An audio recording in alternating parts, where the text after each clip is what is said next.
Well, ladies and gentlemen, I want to get back to Malaysian Airlines MH370. I know there's been a lot of talk of MH17, which it now appears was shot down by a military jet over the Ukraine, although that's still an ongoing investigation. I want to get back to Malaysian Flight 370. I previously did this video in March 2014 talking about what really happened to Malaysian Airlines MH370. Now we know that there have been no further developments and it's still a mystery as to what has happened to this plane. I then did a follow-up video called What Happened to Malaysian Airlines Flight 370 Latest Update. But what I want to talk about today is an interesting article that I've just recently come across, which is entitled Aeroplanes Could Be Taken Over Through In-Flight Entertainment Systems, Hacker Claims. This was published on August the 4th, 2014, and I'm just going to work through this article.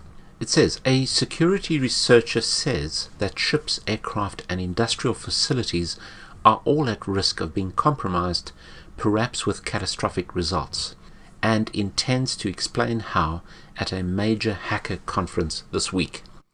Ruben Santamarta, a 32-year-old consultant for cybersecurity firm IQ Active, is expected to present a talk titled Satcom Terminals, Hacking by Air, Sea and Land on Thursday at the annual Black Hat Conference in Las Vegas, Nevada.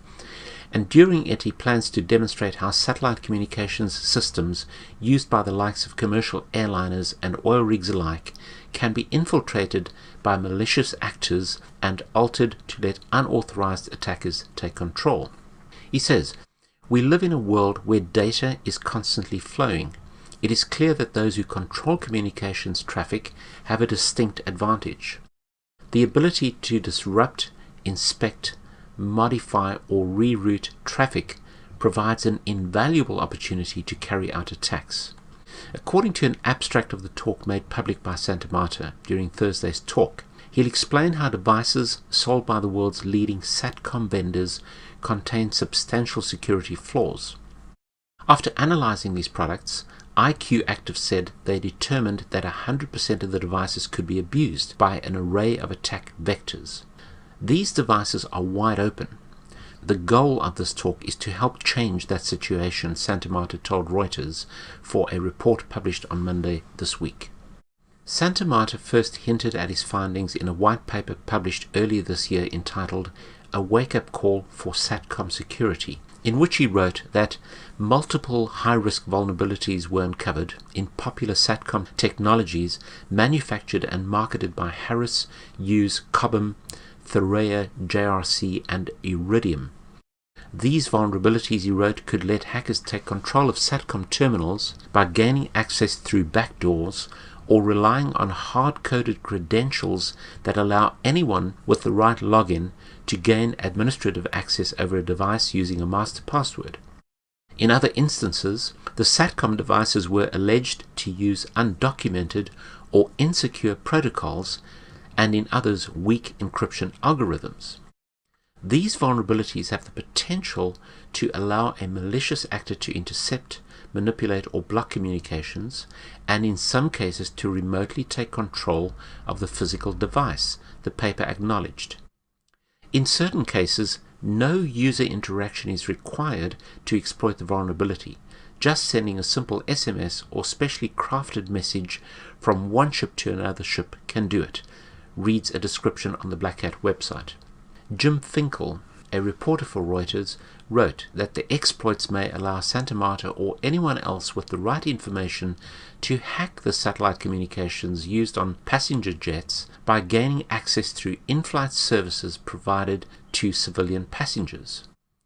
In theory, a hacker could use a plane's onboard Wi-Fi signal or in-flight entertainment system to hack into its avionics equipment, potentially disrupting or modifying satellite communications, which could interfere with the craft's navigation and safety systems, Finkel wrote.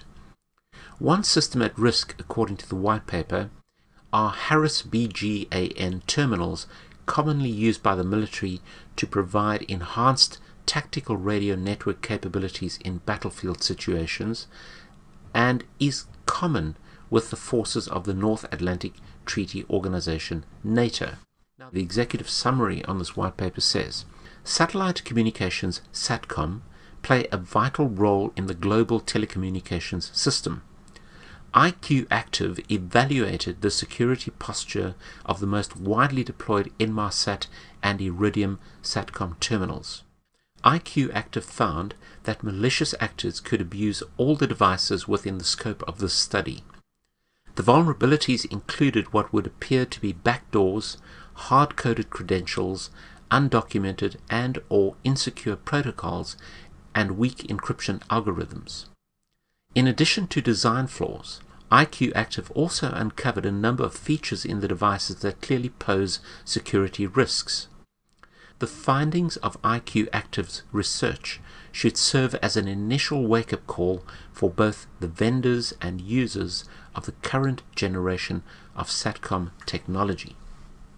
Now, one of my previous videos dealt with the speculation that the American military, who are based on this remote island at Diego Garcia, had diverted flight MH370 from Malaysia to the island. Now, let me just remind you what is on that base. There are heavy bombers on that base, a very big airfield, as you can see here. The whole island is in fact now a military base. There are bombers, again, these are the stealth bombers. There we have an aircraft carrier, and here we can see these B-2 bombers, and these are the shelters that have been constructed at Diego Garcia as well for some of these stealth bombers. There are submarines on this base, and of course again we can see that it's very strategic because it covers a very large area, and the island is located right here in the middle of the Indian Ocean, so very, very strategically located. What is also very interesting is I came across this video which I'm going to just show you in a minute. Hey guys, Dabu7. I want to report here some more suspicious activity taking place at Diego Garcia. Now, people have been staying on top of the shipments going in and out, cargo shipments, even trying to track flights. Now, in doing so, coming across a huge red flag here at Red Flag News, you can see that the Pentagon is blocking all leave to Diego Garcia. They have shut all of this down here recently, and until they come back out and they state that it's open, it's shut down. Now you can go over to the Facebook page like I just showed you, and you can see this, and you can go to the AMC travel page, and basically what this states is that Space A travel for active duty members. Active duty members may travel Space A in Category 3 along with their dependents while on leave. The active duty sponsor must be in a valid leave status and within the dates of an approved leave form. It is in the member's responsibility to ensure documentation presented to the AMC passenger service agents, and it has to be accurate. Now, they also give a reminder here. Check this out. Conditions to travel. There is no guaranteed space for any traveler. The Department of Defense is not obligated to continue an individual's travel or return him or her to their point of origin or any other point. Now, travelers should have sufficient personal funds to pay for commercial transportation to return to the residence. Now, how are you going to do that when they don't even let anything private come into the region?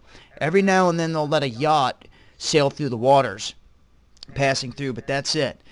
Highly suspect, but just another huge red flag, and I want it to be known that from at this point until they state otherwise, they have canceled all military leave to Diego Garcia. Now on this website it says that the MH370 Boeing 777 had advanced emergency locator equipment which was emitting signals which should have facilitated its location, obviously being picked up by satellite. It was subsequently established that the MH370 flight had gone southbound towards the Indian Ocean. Located in the Indian Ocean is the U.S. Diego Garcia Military and Intelligence Base, described by defense observers as the best-kept secret in the Navy, which has a gamut of advanced observation and detection equipment which should have facilitated the search for the Malaysian Airlines plane. But instead, the US military preferred to keep quiet on the subject, as outlined by a carefully documented article by Matthias Chang. According to Reuters on the 28th of March 2014, this was a quote by Matthias Chang. It says, ultimately, the only country with the technical resources to recover the plane, or at least its black box recorder, which could lie in water several miles deep, may be the United States. Its deep-sea vehicles ultimately hauled up the wreckage of Air France 447 after its 2009 crash into a remote region of the South Atlantic. The US has a state-of-the-art spy satellite system with very precise capabilities of monitoring the Earth's surface, including moving objects. These technologies are part of the United States space surveillance network. The Diego Garcia base is only one of a handful of locations equipped with ground-based electro-optical deep space surveillance system for tracking objects in deep space. Given the levels of sophistication of these observation technologies, it is highly unlikely that the MH370 flight could have traveled unnoticed over a large span of the Indian Ocean. Now, in this article, written by Matthias Chang on July the 20th, 2014, it's headed, Disappearance of Malaysian Airlines Flight MH370, the trillion-dollar question of the US and its intelligence services. Its subtitle is Malaysian media should pose critical questions to the US and its intelligence services and not to the Malaysian government. This article by distinguished Malaysian lawyer and author Matthias Chang was first published on GR on March 29, 2014. Let me state from the outset that I totally agree with the press statements by Malaysia's Defence Minister and Acting Transport Minister that we have conducted ourselves fairly and responsibly, and history will judge us for that. Now, I want to move further down this article, which says, it is my hope that following the publication of this article, Malaysian mass media will focus on questioning the integrity of the US's assistance to Malaysia in the first 3 weeks of the SAR mission, notwithstanding its recent offer of more assistance. I take comfort that my reservations about the US and its intelligence services, as well as other intelligence services closely linked to the US, especially British Secret Service, have been more than vindicated by Reuters in its news report on 28 March entitled Geopolitical Games Handicap Hunt for Flight MH370. The search for Flight MH370, the Malaysian Airlines jetliner that vanished over the South China Sea on March 8th, has involved more than 24 countries and 60 aircraft and ships, but has been bedeviled by regional rivalries. With the United States playing a relatively muted role in the sort of exercise that until recently it would have dominated, experts and officials say there was no real central coordination until the search for the plane was confined to the southern Indian Ocean when Australia largely took charge. Part of the problem is that Asia has no NATO-style regional defense structure, though several countries have formed alliances with the United States. Commonwealth members Malaysia, Singapore, New Zealand and Australia also have an arrangement with Britain to discuss defence matters in times of crisis. As mystery deepened over the fate of the Boeing 777 and its 239 passengers and crew, most of them Chinese, it became clear that highly classified military technology might hold the key. But the investigation became deadlocked over the reluctance of others to share sensitive data, a reticence that appeared to harden as the search area widened.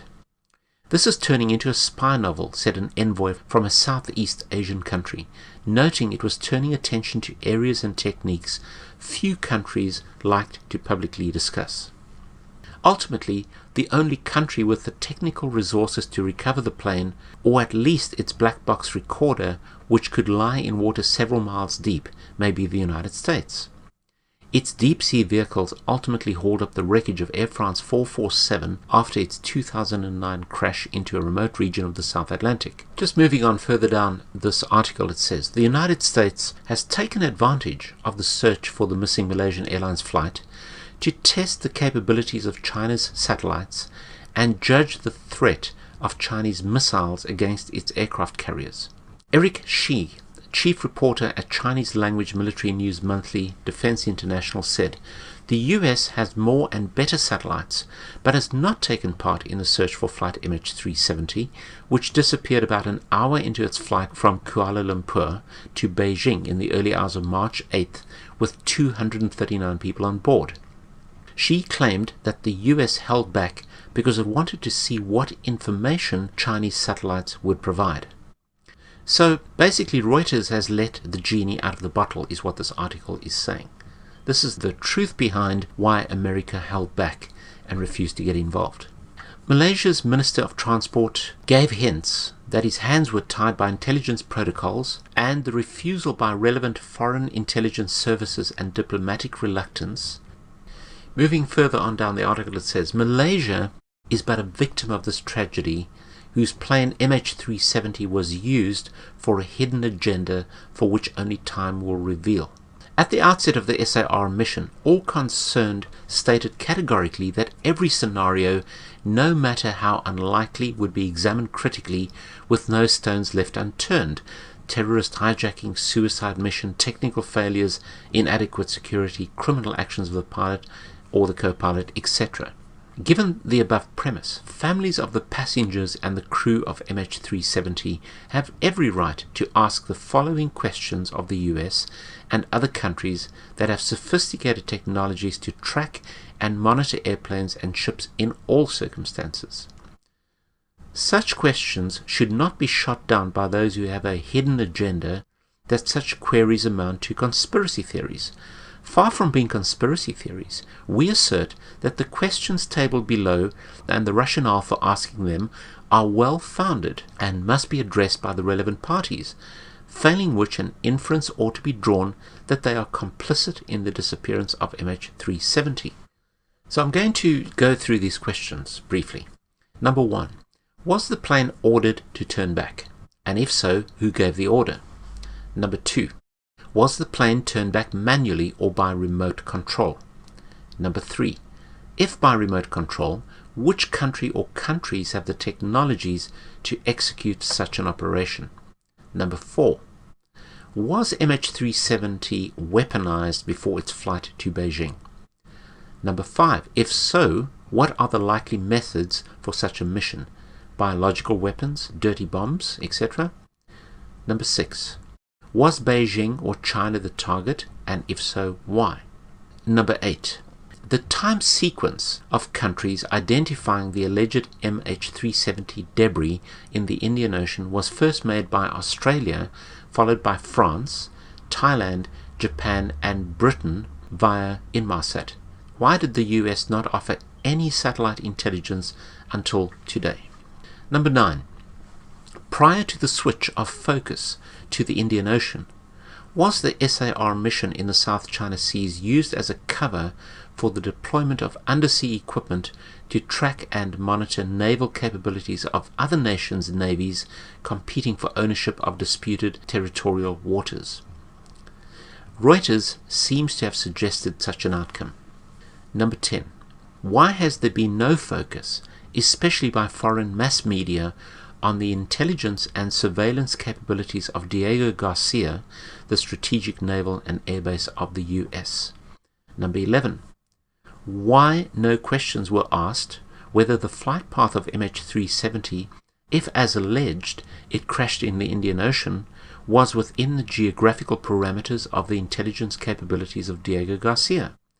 Why were no planes deployed from Diego Garcia to intercept the so-called unidentified plane, which would obviously pose a threat to the Diego Garcia military base? They're referring, of course, to MH370. Number 12. The outdated capabilities of the Hexagon's satellite system deployed by the US in the 1970s has a ground resolution of 0.6 meters. What's more, the present and latest technologies boast the ability to identify objects much smaller in size. Why have such satellites not provided any images of the alleged debris in the Indian Ocean? Were they deliberately withheld? Number 13. On April the 6th, 2012, the US launched a mission dubbed NROL-25, consisting of a spy satellite from the Vandenberg Air Force Base in California. The NROL-25 satellite was likely rigged with synthetic aperture radar, a system capable of observing targets around the globe in daylight and darkness, able to penetrate clouds and identify underground structures such as military bunkers. Though the true capabilities of the satellites are not publicly known due to their top-secret classification, some analysts have claimed that the technology allows the authorities to zoom in on items as small as a human fist from hundreds of miles away. How is it then that no imagery of MH370 debris was forwarded to Malaysia, as this capability is not classified, though other technologies might well remain classified? Number 14. Could it be that the above capabilities then were not as touted? 15. However, in December 2013, the USA Atlas V rocket was launched carrying the spy satellite NROL-39 for the National Reconnaissance Office, an intelligence agency which is often overshadowed by the notorious National Security Agency NSA. Only it scoops data via spy satellites in outer space. The NROL-39 emblem is represented by the octopus, a versatile, adaptive, and highly intelligent creature. Emblematically, enemies of the United States can be reached no matter where they choose to hide. The emblem boldly states, "Nothing is beyond our reach." This virtually means that the tentacles of America's world octopus are spreading across the globe to coil around everything within their grasp. Yet, the US, with such capabilities, remains silent. Why? It cannot be said that it is not within the realm of probabilities that the US may not want the plane MH370 to be recovered if rogue intelligence operators were responsible for the disappearance of MH370. If the above questions have been posed to the US and other intelligence agencies, and answers are not forthcoming, I take the view that the Malaysian government ought to declare publicly that our national sovereignty and security have been jeopardized by the disappearance of MH370, and that the relevant intelligence agencies have been tacitly complicit in the disappearance of MH370. By coming out openly to explain the predicament faced by our country, Malaysia may prevent a hostile act against a third country. I therefore call upon Malaysia mass media to be courageous and initiate such queries as only the US and other intelligence agencies can give definite answers to these 15 questions. It is futile to demand answers from Malaysia, as we are not in any position to supply the information, as we do not have the capabilities of the global and regional military powers. So I'm going to stop there, but I want to say that I do agree with this gentleman's comments. I do believe that the disappearance of flight MH370 was connected to the American military. I do believe that Diego Garcia had some connection with the disappearance of this plane. It is highly suspicious that Diego Garcia was so quiet, and that with all the capabilities that they supposedly have no idea what happened to this aeroplane, and that they provided no information from their satellites that are spread out all over the world. So I don't want us to forget about flight MH370, because I think it poses some very disturbing questions. And my other speculation on this point is that the disappearance of MH370 and flight MH17 that were shot down, in my mind, over the Ukraine, are possibly practice runs for something more sinister and much darker in the future.